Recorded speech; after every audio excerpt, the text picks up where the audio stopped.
Good morning and welcome to NoorNews. Today, we track the latest on potential new talks between the US and Iran, and bring you updates on the tragic helicopter collision during Greece's wildfire crisis.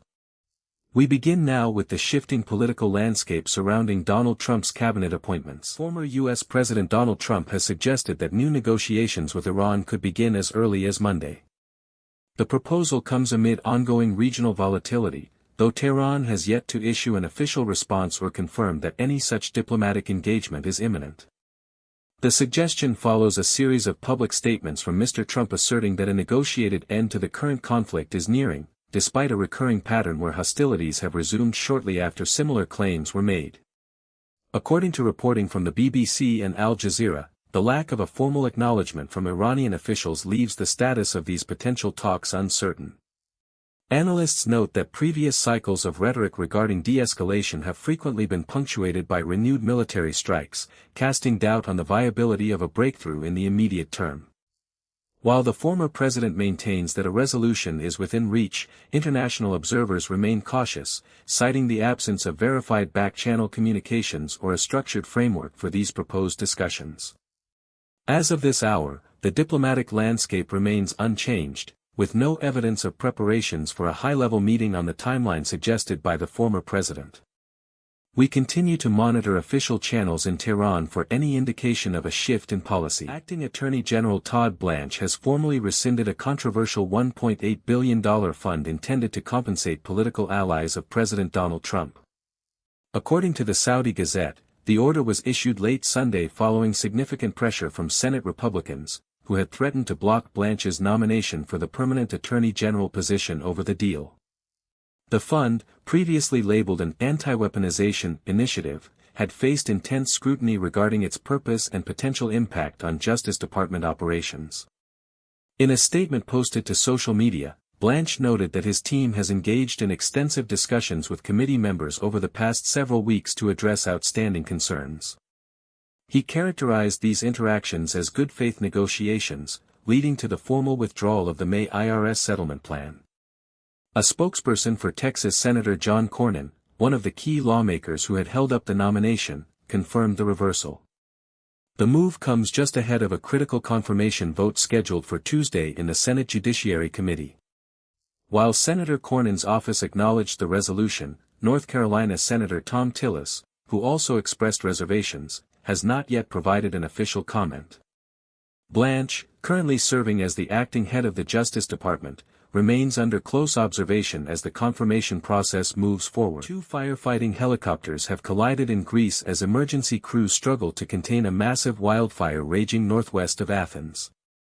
According to the BBC, the mid-air collision occurred on Sunday while the aircraft were engaged in aerial operations to suppress the flames.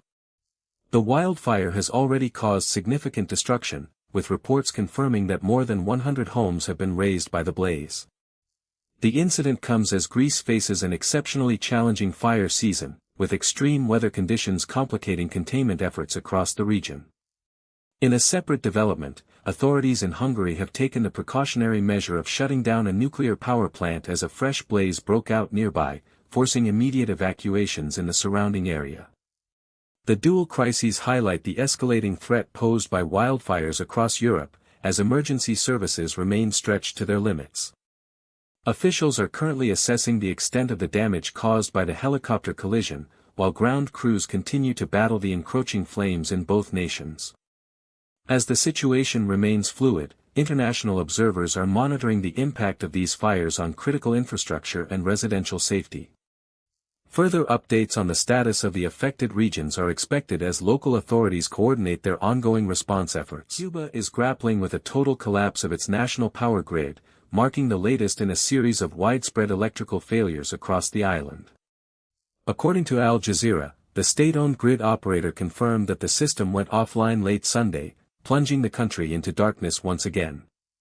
This incident follows a pattern of rolling blackouts that have plagued the nation for months, leaving millions of residents without reliable access to electricity. The ongoing crisis is largely attributed to the country's aging infrastructure, which has struggled to keep pace with demand, alongside severe shortages of fuel required to power the island's thermal plants.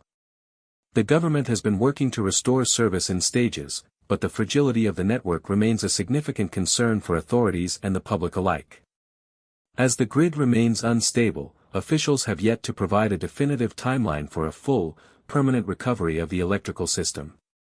The repeated failures have intensified pressure on the state to address long-standing maintenance issues and supply chain constraints that continue to hinder the stability of the national energy sector.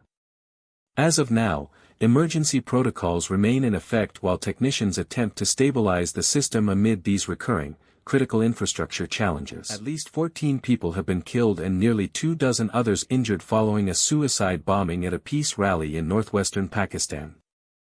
The attack occurred Sunday evening in the town of Kabul, located in the Swat Valley of Khyber Pakhtunkhwa province. According to Al Jazeera, the explosion took place near a local police station where demonstrators had gathered to chant anti-militant slogans and demand greater regional security.